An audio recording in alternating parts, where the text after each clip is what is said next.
Hello everyone, good evening all of you. So guys, आज हम लोग देखने वाले प्रैक्टिस सेट में 18 और आपके एग्जाम के लिए काफ़ी एक महत्वपूर्ण हो जाती है। और गाइस 24 स्टडी सेंटर के ऐप पे आप लोग को मॉक टेस्ट अवेलेबल हो जाएगा और क्लास भी अवेलेबल हो जाएगा यहाँ पे, ठीक है। तो काफ़ी एक महत्वपूर्ण है, बीपीएससी के सभी एग्जाम में गाइस सामान्य अध्ययन से रिलेटेड क्वेश्चन वगैरह पूछा जाता है यहाँ पे।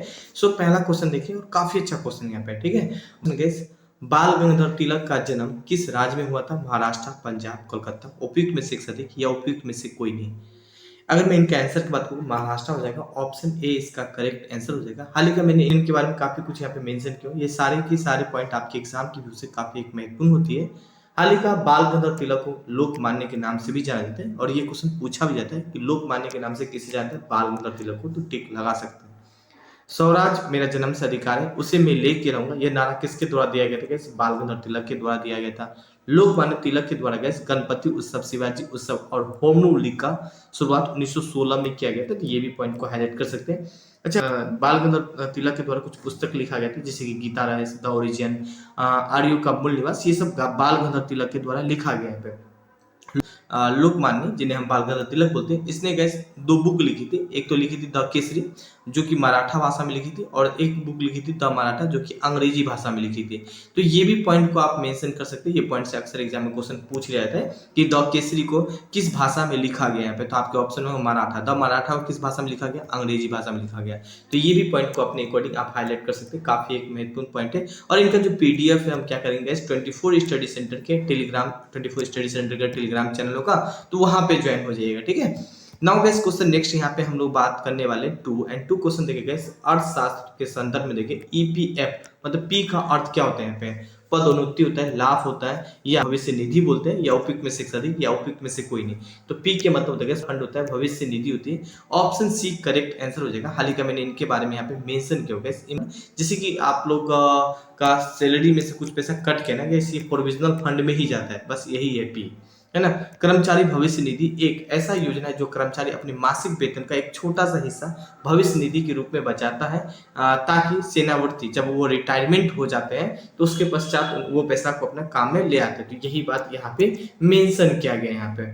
नाउ गाइस, क्वेश्चन 2, यहाँ क्वेश्चन नेक्स्ट देखिए 3 क्वेश्चन है। संविधान सभा में झंडा समिति का अध्यक्ष कौन थे? जवाहरलाल नेहरू थे, राजेंद्र प्रसाद थे, या सरदार वल्लभ भाई पटेल, या उपयुक्त में से अधिक, या उपयुक्त में से कोई नहीं थे। तो क्या हो जाएगा गैस इसका आंसर? झंडा समिति के जो अध्यक्ष थे वो राजेंद्र प्रसाद थे। ऑप्शन बी इसका करेक्ट आंसर हो जाएगा। हाल ही का मैंने राजेंद्र पॉइंट से रिलेटेड मैंने काफी पॉइंट यहाँ पे मेंशन किया, लेकिन अच्छा लगे तो चैनल को सब्सक्राइब करके एक फ्रेंड को भी आप शेयर कर सकते हैं। इस चैनल पे हम काफी कुछ लाते रहेंगे यहाँ पे। राजेंद्र प्रसाद का जन्म 3 दिसंबर 1884 के सिवान जिले में हुआ था, और संविधान सभा का अस्थायी अध्यक्ष के रूप में भी चुना गया था राजेंद्र प्रसाद, और भारत के पहले राष्ट्रपति भी थे। संविधान सभा का संचालन समिति के अध्यक्ष राजेंद्र प्रसाद थे। सर्वप्रथम भारत रत्न से भी सम्मानित राजेंद्र प्रसाद को किया गया था। प्रसिद्ध पुस्तक the India divided Rajendra Prasad के द्वारा लिखा गया। भारत के पहले राष्ट्रपति, लगातार 2 कार्यकाल के लिए भारत के राष्ट्रपति रहे थे। तो ये भी बातों को अपने अकॉर्डिंग आप हाईलाइट कर सकते हैं। नाउ क्वेश्चन नेक्स्ट यहाँ पे हम लोग बात करेंगे, हरिजन समाज पत्र लिखा था किसके द्वारा? भीमराव अंबेडकर, गांधी जी, राजेंद्र प्रसाद, उपयुक्त में से अधिक, या उपयुक्त में से कोई नहीं। तो हरिजन समाज पत्र गैस गांधी जी के द्वारा लिखा गया था। ऑप्शन बी को टिक लगा के चले आइएगा। ये कुछ गांधी जी है और इसका पिता माता, बेसिक चीज, जैसे पिता का नाम करमचंद गांधी, माता का नाम पुतलीबाई, जन्म 2 अक्टूबर 1869 में हुआ था। तो ये सब आप याद रख सकते हैं। जैसे कि स्थान पोरबंदर हुआ था, पत्नी के नाम कस्तूरबा गांधी, पुत्र हरिलाल, देवदास, रामदास, मनीलाल। तो ये सब आप जानकारी रख सकते हैं। वकालत की पढ़ाई करने के लिए कहाँ पे गया था? इंग्लैंड गया था, और ऑफिस कहाँ पे? मुंबई में खुला था, जो कि चल नहीं पाए थे यहाँ पे। तो ये भी चीज आप जानकारी रख सकते हैं यहाँ पे। हालांकि गांधी जी के द्वारा कुछ किताबें लिखी गई थी, जैसे कि India of my dream Gandhi ji के द्वारा लिखे गए थे, हिंद स्वराज गांधी जी के द्वारा, सत्य के साथ मेरा प्रयोग गांधी जी के द्वारा लिखा गया था यहाँ पे। नाउ नेक्स्ट यहाँ पे देखिएगा, गांधी जी के द्वारा कुछ समाचार पत्र भी लिखा गया था, जैसे कि इंडियन ओपन हो, यंग इंडिया हो, हरिजन हो, नवजीवन, ये कुछ गांधी जी के द्वारा लिखा गया था यहाँ पे। तो ये सब भी आप जानकारी रखिएगा, और एग्जाम में क्वेश्चन पूछा जाता है। यहाँ पे मैंने काफी सारा पॉइंट यहाँ पे मेंशन किया, ये एक भी पॉइंट गाइस बेकार नहीं, सारे के सारे आपके एग्जाम की व्यू से काफी महत्वपूर्ण है यहाँ पे। नाउ क्वेश्चन नेक्स्ट यहाँ पे हम लोग बात करेंगे गाइस, केंद्रिका में क्या पाया जाता है? प्रोटीन, कार्बोहाइड्रेट, आरएनए, डीएनए, क्या पाया जाता है केंद्रिका में यहाँ पे? तो केंद्रिका में गैस है ना, प्रोटीन भी पाया जाता है यहाँ पे, और यहाँ पे बात करेंगे आरएनए भी पाया जाता है और डीएनए भी पाया जाता है यहाँ पे, कार्बोहाइड्रेट नहीं पाया जाता है। तो ऑप्शन 1 2 3 होना चाहिए। तो यहाँ पे देखें, सॉरी 2 नहीं होना चाहिए, तो 2 वाले बात को काट देंगे, 2 यहाँ भी कट कर देंगे यहाँ पे, है ना। तो क्या है 1 3 4, सॉरी 1 3 4 हो जाएगा, सी करेक्ट आंसर हो जाएगा यहाँ पे। केंद्रिका में बात करेंगे, प्रोटीन पाए जाते हैं पे 85%, आरएनए 10% और डीएनए 5% पाए जाते हैं। ये भी बातों को आप जानकारी रख सकते हैं पे।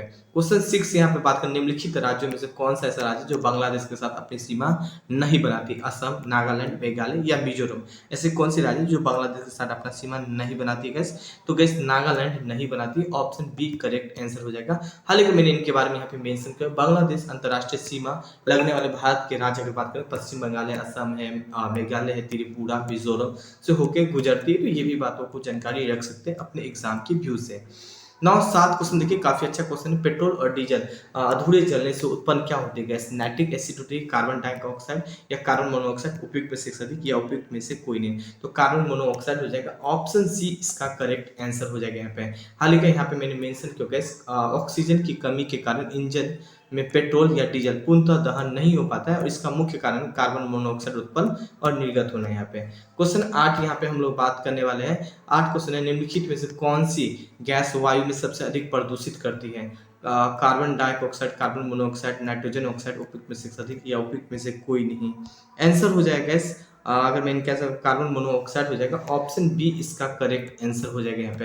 हालांकि मैंने इनके बारे में यहाँ पे मेंशन किया होगा, वायु को प्रदूषित करने के लिए सबसे ज्यादा जिम्मेदार गैस कार्बन मोनोऑक्साइड है, carbon dioxide, sulphur, nitrous and nitrogen oxide इत्यादि गैस है। अगर यह गैस श्वसन रोग से पीड़ित व्यक्ति में श्वास की नली में प्रवेश कर दे जाए तो आदमी की मौत भी हो सकती है, और इसमें कार्बन मोनोऑक्साइड सबसे खतरनाक होती है यहाँ पे। तो ये भी बातों को आप जानकारी रख सकते हैं यहाँ पे। क्वेश्चन 9 बात कर गए, उत्तर बिहार के लिए सबसे ज्यादा प्रसिद्ध क्या है? कृषि के लिए उत्तर बिहार कृषि के लिए प्रसिद्ध है क्या? जी नहीं, कृषि के लिए नहीं प्रसिद्ध है। भारी उद्योग के लिए प्रसिद्ध है क्या? नहीं। बाढ़ के लिए बिल्कुल। उत्तर बिहार अगर बात करें, ये कुछ बिहार का मैप है, ये है उत्तर बिहार और ये है दक्षिणी बिहार। तो उत्तर बिहार में देखो बाढ़ बहुत ज्यादा आता है, तो बाढ़ के लिए प्रसिद्ध है। डी और ई नहीं हो जाएगा, डी करेक्ट आंसर हो जाएगा। पीडीएफ जरूर ले लीजिएगा, काफी महत्वपूर्ण होगा। उत्तर बिहार में कई नदी बहती है जो गंगा नदी में मिलती है, और इस क्षेत्र में प्रति वर्ष बाढ़ आने के कारण यहाँ की फसल या जनजीवन अस्त व्यस्त हो जाती है। तो ये भी बातों को आप जानकारी रख सकते हैं। क्वेश्चन 10 यहाँ पे बात करें, राज्यों में राष्ट्रपति शासन भारतीय संविधान के किस अनुच्छेद के तहत लगाया जाता है? अनुच्छेद 352, अनुच्छेद 356, 360, उपयुक्त में से एक से अधिक या उपयुक्त में से कोई नहीं। आंसर हो जाएगा 356 हो जाएगा, बी इसका करेक्ट आंसर हो जाएगा यहाँ पे। हालांकि गैस राज्यों में राष्ट्रपति शासन भारतीय संविधान के 356 के तहत लगाए जाते हैं यहाँ पे। बाकी टेस्ट सीरीज वगैरह ज्वाइन करना होगा या क्लास, तो इसी ऐप को डाउनलोड करके 24 स्टडी सेंटर के ऐप पे, 24 स्टडी सेंटर के टेलीग्राम चैनल भी होगा, तो वहाँ पे पीडीएफ मिल जाएगा, इसी ऐप पे आपको सब कुछ मिल जाएगा। ठीक है, बाकी कोई दिक्कत आ रहा है ये नंबर से कॉन्टैक्ट कर सकते हैं। Thank you, have a nice day.